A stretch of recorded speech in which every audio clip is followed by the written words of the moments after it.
Hello and welcome to Witchy Woman Podcast. I am your host, DaNae Sweet, and this is episode 35. If you can hear little munchy noises right now, it's my cat. Milton has decided that this afternoon at 2 o'clock is when he would like to eat his kibble super loud. So if you hear a little munch, please excuse Mr. Milton. Today I'm going to talk about two topics that I've been getting a lot of questions about. I see articles written and I would like to throw in my 2 cents about everything. So what I want to talk about first is how to pick a good psychic or medium. Some of the red flags you should look out for, things like that, how to pick a good one. And I also want to talk about energy work. Can anyone do it? What are some safety concerns, precautions, that sort of thing. I'd like to talk about the negative sides of the things I do, because these are the questions as a practitioner I get the most. I get questions, are you legit? How do I know you're real? Those things. They ask me about my energy work. People that have never had energy work, especially if they're super Christian, will a lot of times assume that I'm doing something evil. And anyway, I would just like to clear out the air and answer a bunch of questions about that. I also want to say, oh my God, thank you for all the spooky stories that you guys have sent in. I am having such a fun time reading them all, and oh my God, some of them have really like creeped the shit out of me. So I'm so excited for you guys to hear these. Again, this is going until September 30th. You get your thing into me at email it to witchywomanpodcast@gmail.com. Send your scary story to me, and I will go through with my panel of judges and pick one or two to have on the air. You will be chosen, and you can tell your story on the air on the podcast. I think that'd be really fun. I'm gonna have a whole month of October fun, spooky shit. So it's gonna be fun to have you guys be a part of it. Oh, I also wanted to say thank you for all the beautiful Mabon blessings that everybody shared. I loved all the pictures that people were sharing in our Witchy Woman Friends group of your altars and your decorations that you guys have put up. It was so fun having everybody share that together. I just want to thank the WW Coven group for sharing Mabon with me and doing a Mabon ritual with me. I think that was the highlight of Mabon for me. I'd never been able to do a ritual with other people, and it was online, yeah, but it still felt like everybody was there. At one point, we were doing some gratitude work, and I got tears in my eyes, and I just felt really full and complete. So thank you very much for sharing that with me.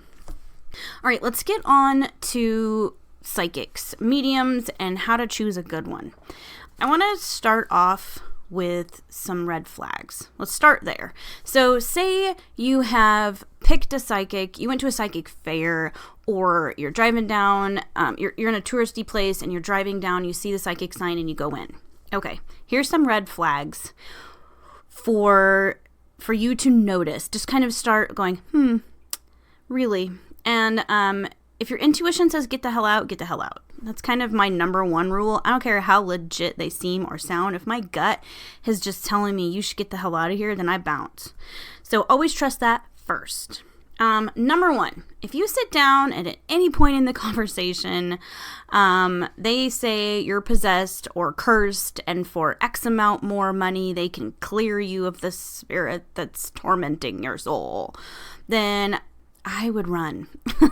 I totally get that there are spirit possessions, that things like that actually do happen, but it's a lot rarer than TV makes you think. And if you walk into some psychic's place and they tell you, oh, you're possessed by the spirit of whatever demon, and for $150 more, we'll do a ritual and I'll get rid of it for you. You should just go, thanks, no thanks, and go get some freaking ice cream or something instead. Second thing you should watch out for is scolding you for being bad or from anything in your past. If they are a genuine sympathetic, empathetic, psychic, or medium, and they pick up something in your past that was traumatic or maybe less than flattering, No true psychic or medium is going to shame you for that. They're not out for the greatest good. They're a judgy McJudgeons, and you should bounce, because that session's going to make you feel like shit, and it's not meant for that. Also, generally, the third thing is kind of an umbrella deal. So anything that's driven by fear. If they say this thing is happening to you and that thing is scary, and if you pay me extra money, I'll get rid of this scary thing, you should run because more than likely they're full of shit. Another thing, so you're having a reading and your Aunt Martha's talking to you through the psychic or through the medium and everything's going well, and then all of a sudden the psychic or medium's like, oh my God, you have this terrible disease. I can clear you of this terrible disease for so much more money. Or they're like, oh, you're going to die on October 4th. No, that's ridiculous. I'm sorry, but if I walk into a session with somebody and this person is supposed to be giving me messages from spirit and they give me hard dates for anything, I am going to bounce. I'm sorry, but fate and the way free will works is not that solid. If somebody says to me while I'm in a session, I'm getting a session from somebody, and they say, you're going to get married on September 4th, and you're going to die on December 3rd, and your second born child will, be born this. No. Just no.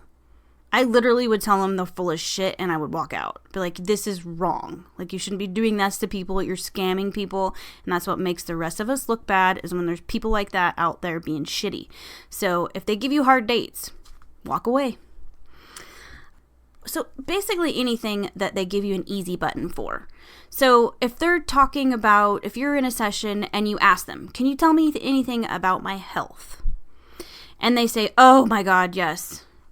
You have this terrible disease, or they tell you you have cancer, or they tell you you have any of these things, but I can do a spell or a ritual to get rid of it.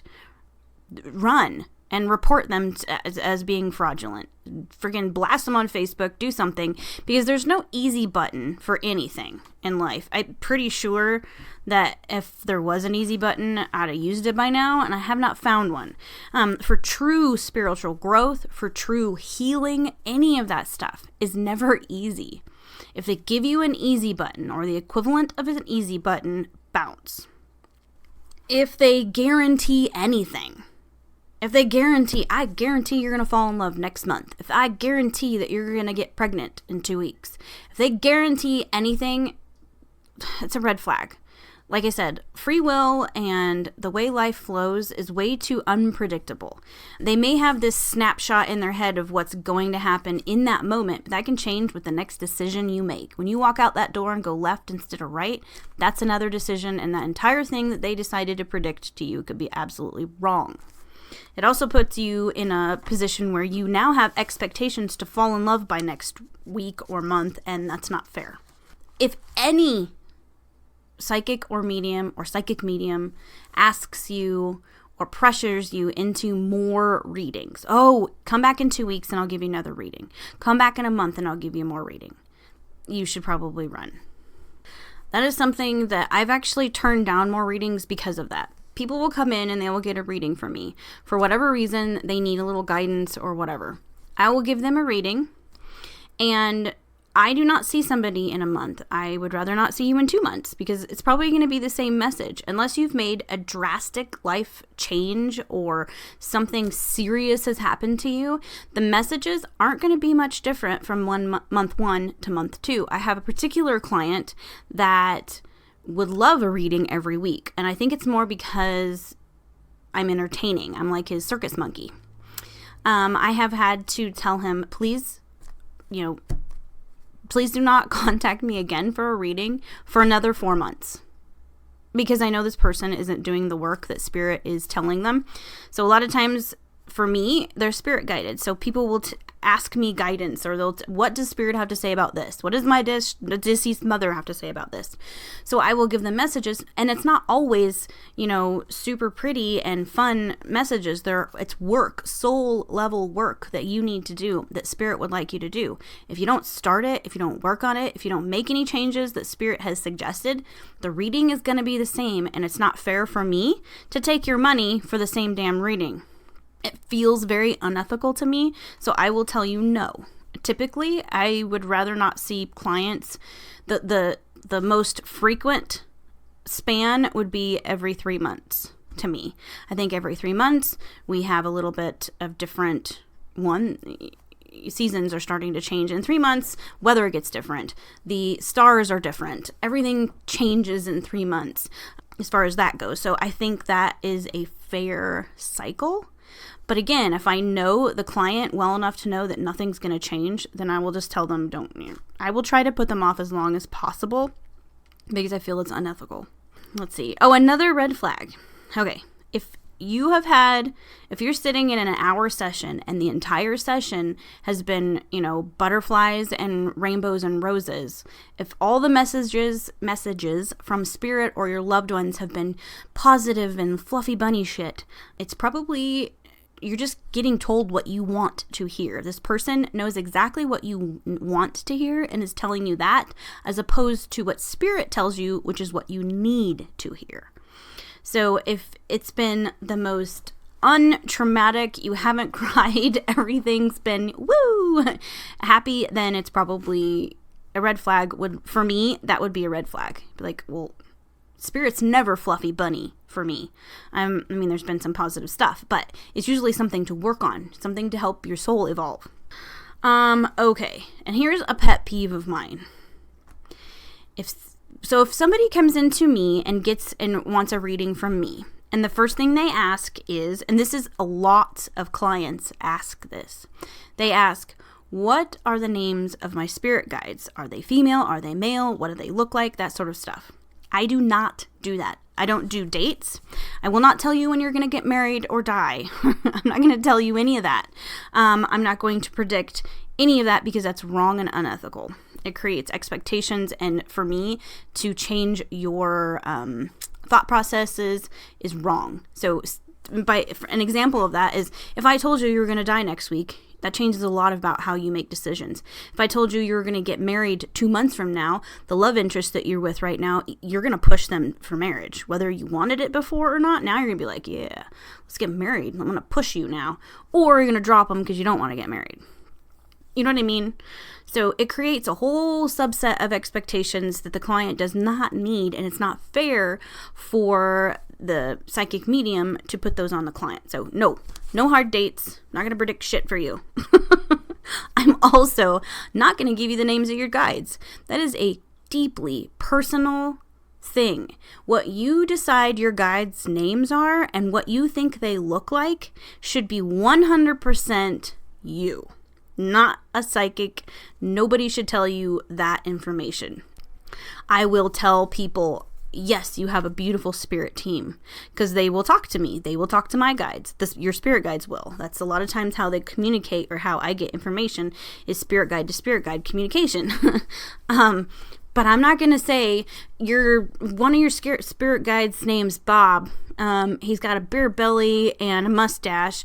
And the other one over there is female, and her name's Sally. She's got brown hair. She wears a tutu. I'm not going to say that stuff. I just think it's wrong. It's when I see guides, I don't even pay attention to what they look like. I just want the information, because what they look like or who they think or who you think they are is 100% you. And I don't want to, this is going to sound kind of snarky or maybe pushy. I don't even know the word for it, but your connection with your spirit guides is your responsibility. I'm going to say that again. Your connection with your spirit guides is your responsibility. You can ask for guidance from psychics and mediums and other spiritual people as to how to connect with them. How do I deepen my connection so that I can communicate with my spirit guides? How can I develop my upper chakras so that I can more clearly communicate with my spirit guides? Those things, perfectly valid and beautiful questions. When somebody comes in and says, what's my spirit guide's name? How many do I have?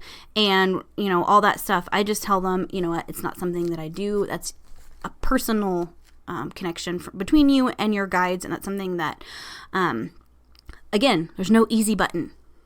That's something that should take you a while. It should take work and connection. And that connection between you and your spirit guides is special, and to me, it's a sacred thing. It's like your connection with whatever deity that you connect with. That's sacred and very personal. So if a psychic gives you that information, to me, I would walk out. And I know that a lot of psychics listening or mediums listening to this are probably going to get pissed off at me, because I know some personally that will give names like that, and I just think it's wrong. But that's my opinion, and other people can have their opinion, and that's what's great about the world that we live in. Anybody can think whatever the hell they want. It doesn't mean that I would blast somebody online that they're fake if they tried to give me my spirit guides' names or anything like that. I'm just not going to take them very seriously. So that's that. I have had a range of readings from all kinds of different people. I've had men read me and women read me. I go to a lot of metaphysical fairs, so when there's a downtime, it's really fun to trade services. So I'll go, get a massage from one of the vendors, and then I'll give them a reading in return. So same with a lot of the readers. I will go give them a reading, and or they'll give me a reading, and I'll do Reiki for them, or a reading, whatever they want. So I've had the good, the bad, and the ugly. All of them. And I guess one of the best experiences I had was with a male reader at a metaphysical fair. And this person didn't ask me any personal information. He didn't ask my name. He had no idea who I was. I was new to the metaphysical circuit. He had no idea that I had in the other room a tent or a Reiki place set up with stuff. I also hadn't, at this point, advertised that I could do readings at all. I was just doing energy work and some hypnotherapy and stuff, but I had not started offering readings. It wasn't on my website, nothing. So anyway, I was bored, took my $20 bill, went across the room, went into another space, and found this reader. So, I'm going to get a reading from him. So anyway, popped my money down, and immediately he was like, "Oh, you're a reader." And I'm like, "No." I do energy work. He's like, "No, but you're a reader. You're a medium." And it was not like he was asking, he was telling me, "Yeah, I know that you're a reader." And yes, I am. I just hadn't expressed that to anybody publicly at that point. So right then and there, I was like, "Okay, cool." So he proceeded then to tell me about my other half. They described this person who sang with me, who is artistic like me, pretty much everything. They were a mirror of me. Said that we even sing together. He described my daughter to a T. My daughter was not at that fair. He had no idea who the hell I was. Anyway, described my daughter and, described our bond, the whole bit. They connected with, he connected with my great-grandmother. He knew exactly what her favorite color was. Like, Great-Grandma Kay was obsessed with the color red. Like, she was the feistiest woman. In her house, she had red shag carpet. She had those, oh man. Okay, so those lampshades that make everything red that look like velvet and they have the little beads hanging below? She had one of those. It looked like you were walking into the red light district brothel. It was fabulously decorated. She loved red. She wore red lipstick till, as far as I know, till the day she passed away. He described her everything. He never asked me one question about anything. He just said, "Your grandma liked red." Yup. Your grandma was feisty. Yup. All these things. He was a fantastic reader. He knew exactly what I needed to hear, not what I wanted to hear. So that was one example of one of my favorite readings that I've ever had. I had a terrible reading from somebody that immediately told me that I was in danger and that I should watch my back, and this person was close to me, and all these, be careful, and you need a cleansing, I can cleanse you. And it was just, the entire thing was way off. It was way hokey, reaching and fishing for information. I was polite and finished, but I would never go back to that person again. It was not authentic at all. It was one of those times where I felt like I needed to take a shower afterwards, because I felt like it was just an unclean, energetically unclean situation that I was in. They were definitely fishing and wanting me to tell them information rather than them tell me. It's one thing to say, okay, so your Aunt Susan loved to wear paisley, right? That's one thing. It's another thing to say, so your aunt liked to wear a certain pattern. Do you know what it was? That's completely different. And that's what that one was like. It was terrible. So anyway, I've had from the good to the bad and everything in between. They're fun to experience. And if you go into a reading going, okay, this is an experience and don't have any expectations for it, then even if it is a shitty reading, it's still an experience. So even the bad readings I've had, it's still an experience. It helped me know what I don't want in a reader. So even if you end up booking a reading and it's not something that you really resonated with, it teaches you something about yourself and what your boundaries are. I prefer a certain type of reader, and I'm very picky. I have one person that I go to consistently for readings. Actually, no. Let me go back to that. I actually have 3 people, because I have somebody that I have read tarot for me quite often. And I have a medium that I talk to not very often, maybe once a year. And then I have another woman who is a medium as well, more of a psychic medium. And I'll ask for a little extra guidance and things like that when I have blind spots. We all do. And my blind spot is the spirits that sometimes will surround me, that are my family. Sometimes I have a blind spot as far as their intentions and how far I should let things go. So she helps me with that. So anyway, let's get to the energy work portion of this. So I am a Yusui Reiki master. I have done the levels, I've done the attunements, I've done all the classes, I've done the practice, I've dealt with all the attunement hangovers is what I call them. So it's 21 days after each attunement. Usually you have some emotional and energetic purging that you deal with, and I've gone through that. I don't want anybody to think that I think the only valid energy work is Yusui Reiki. I am not saying that at all. One of my things I want to point out, I guess to begin with, is that I learned my lesson. I will only get energy work from somebody that I know has been attuned, that has had the professional Reiki master teach them. And this is why. So energy work, let's start with that. So when you see somebody getting Reiki, or when you're getting Reiki from somebody, if they are attuned, if they've taken the classes and they have been attuned, level 1, 2, 3, whatever, they've been attuned at some point in some level, that energy that they're flowing through you and into you comes from source. It goes source through the practitioner and into you. They're attuned to that. If somebody has not been attuned, if I just allow, say my husband has not been attuned to Reiki. If I say, hey, I need some energy work done. So he puts his hands on me and has the intention to put this energy through me and all this stuff to help heal me. He is using his own life force energy, not universal life force energy, his energy.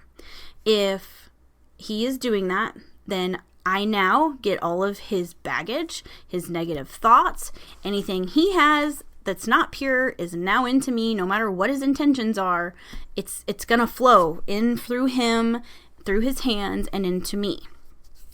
So that's the difference between somebody that's attuned for energy work or gone through the classes and somebody that has not. You are getting their energy, not life force energy. I keep saying like life fart energy, and that is so wrong and not what I'm saying. So anyway, somebody that's attuned, safe. Somebody that's not attuned, not safe. I ask now for credentials. I want to know for sure that they have gone through classes and are in fact attuned to some sort of energy modality, so that they can funnel life force energy into them and then to me. It's not their baggage, their life force energy. One, it can hurt the practitioner. So if Brad did that for me, if my hubby gave me energy work, it's going to make him so tired because he's sharing his life force energy with me. It's going to make him sleepy and tired and probably sick eventually if he did it too much. Somebody that's Reiki attuned does not get tired from doing Reiki work. So, because it's not my energy that I'm giving to somebody else. It's life force energy. You may become emotionally strained because you're acutely aware, while because I'm a medium, because I have abilities when I do sessions with somebody, a lot of times their deceased will show up. I know about their emotional trauma. I can feel them because I'm an empath. So all that factors into it, but for the most part it's not going to make me tired because it's not my energy that I'm giving to them. Why I wanted to talk about this is because I had a terrible shitty experience with an energy worker that was come later. I did not know. I assumed, and this is what was wrong, I assumed that this Reiki person was actually attuned to be giving somebody Reiki, and she was not. So I had this person give me a Reiki session, and the first time it was weird by like my guides were not happy. They were like, you should get up. They were throwing me all kinds of like, why would you allow this person to give you Reiki? Because anyway, I ignored it because I thought it was something that something in my ego mind was, making up this stuff because I was a little nervous about getting energy work from somebody other than the Reiki master that taught me. So anyway, I get the session done, and afterwards, instead of feeling light and buzzing, I usually get a Reiki buzz, like my hands are vibrating, my whole body feels great and light. Anyway, I felt heavy and sick. So I thought at the time, because it was flu season, that, oh shit, maybe I'm getting the flu. Or maybe it was a lupus flare-up. So anyway, I ended up having a second session from this person because I complained about not feeling good, and they're like, oh, hey, I'll come over and we'll do another session. I had a session with this person, and it was supposed to be an hour, and I ended up saying that's enough. I made up an excuse saying that I really needed to get back to what I was doing before, and, sorry, I can only do a half hour, that kind of thing.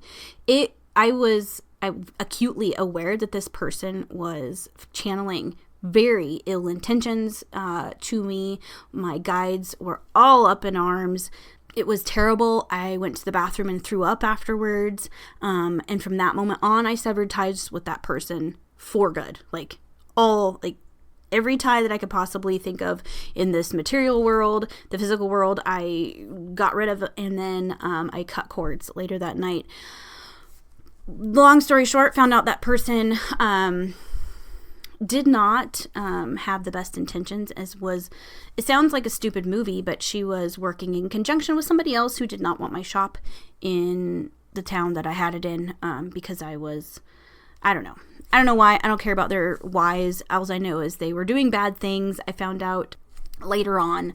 So my instincts were spot on, and I learned very, very, in a very shitty way, I learned that I should have respected what my guide said. I should have respected what my gut was yelling at me during the sessions. So yes, you hear about people saying that Reiki is always good. It is always good. True Reiki is always good. If you are doing energy work on somebody and you haven't been attuned, that's not Reiki. That's you pouring your energy into somebody. And I know I'm probably going to get some hate mail for that, because I know a lot of people I see on, metaphysical forums saying it's not fair that Reiki people charge for classes, because it should be available to everybody, and everybody can do energy work. That is 100% true. Anybody can do energy work. You can send your intentions and your energy into whomever you want to. But we are human. There is no way that our human mind, our human self, with that ego that we have, can keep all of the bad shit that's going on in our own heads, our own bodies, our own energy field out of somebody else if you're not using life force energy, the universal life force energy. I hope that makes sense. I hope I didn't piss too many people off by saying that. But here are some precautions. So say you want to find energy work. Then you need to go to one of the Reiki organizations online and find their list of practitioners in your area.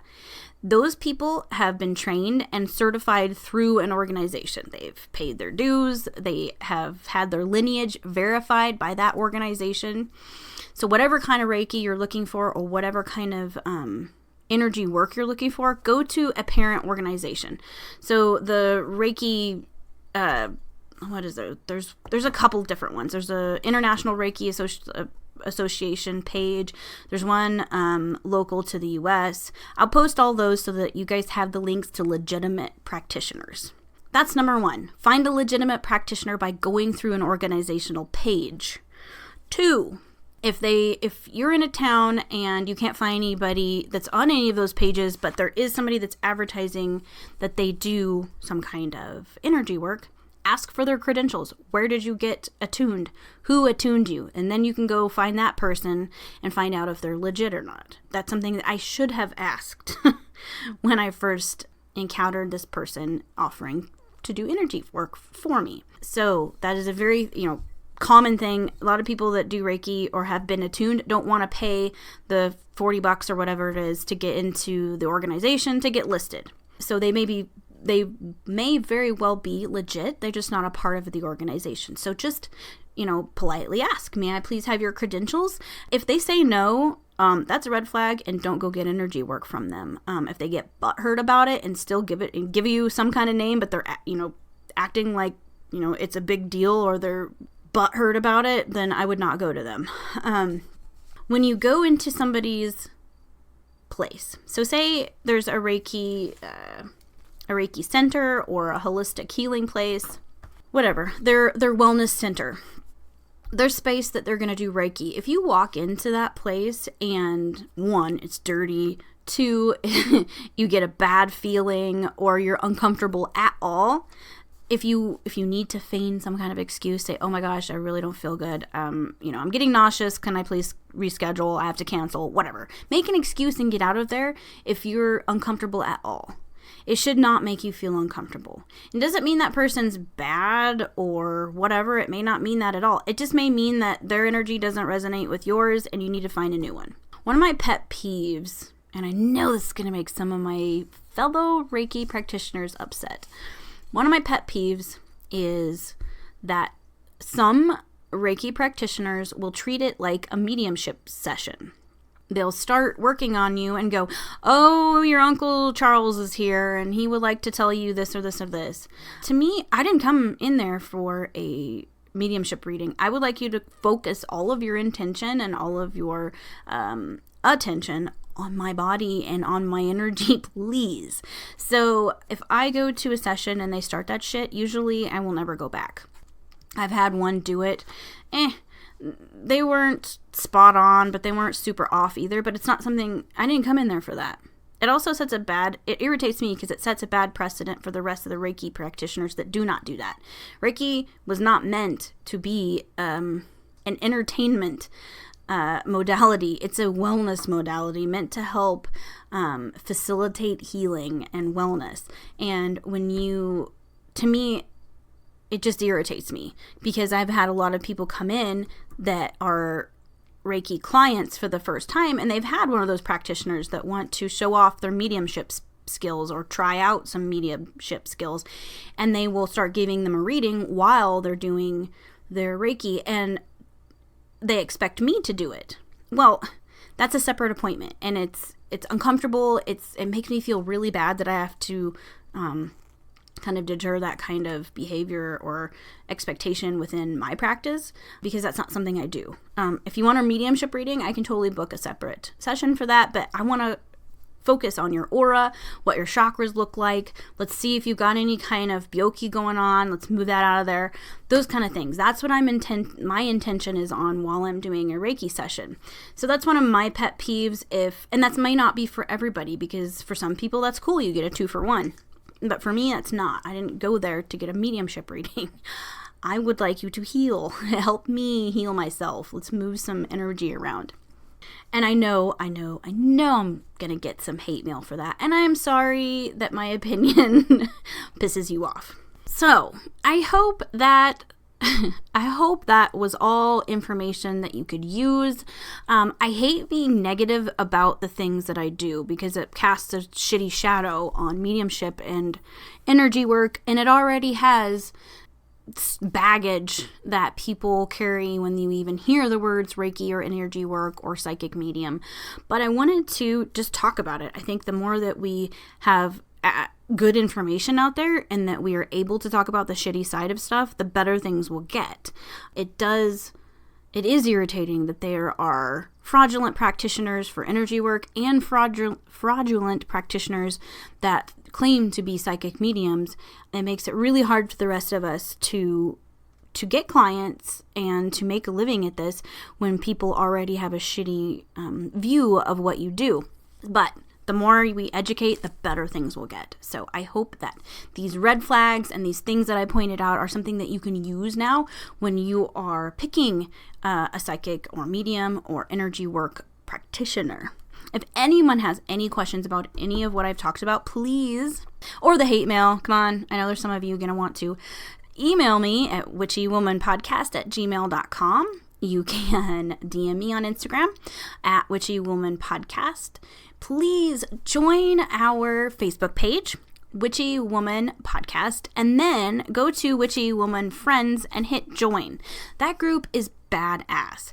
That group is our closed group, so that if you're not out of the broom closet, no one's going to see what you post. You can be as witchy as you want in that group. We share spell ideas and cool memes. Everybody was sharing the pictures of their Mabon altars and what they did for the holiday, and it was fabulous.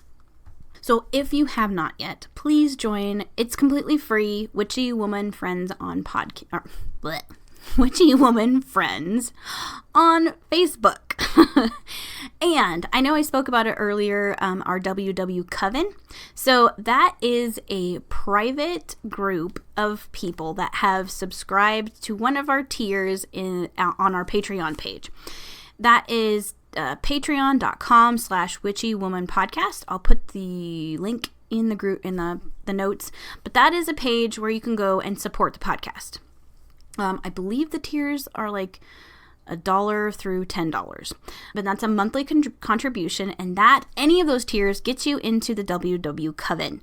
And in that coven, we do rituals for Sabbats, Esbats. We do spells for different intentions. I'm going to do some 101 stuff, and that group is where we will have a lot of the videos and things like that for coven activities.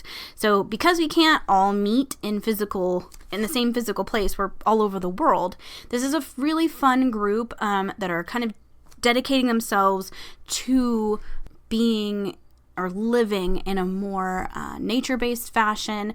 You don't have to be a witch. You can be pagan, you can be Wiccan, you can be wherever the hell you want. If you're interested in it, head over to the Patreon page, subscribe to one of them, and that will give you a welcome email. So check your email. That's going to have the link to the group and the password to the group, and then you'll be admitted access. All of the live videos that we've done so far are still they're posted on the page, so if you want to go back and look at all the stuff that we've already done, it's all there for you to look at. So I am so excited for October. I have so much planned. I cannot wait to share everything with you, but October is going to be packed with spooky shit, special episodes. There's going to be bonus stuff in the Coven happening. There's going to be bonus episodes on the Patreon page, and in our Witchy Woman Friends group, there's going to be some fun stuff going on in there too.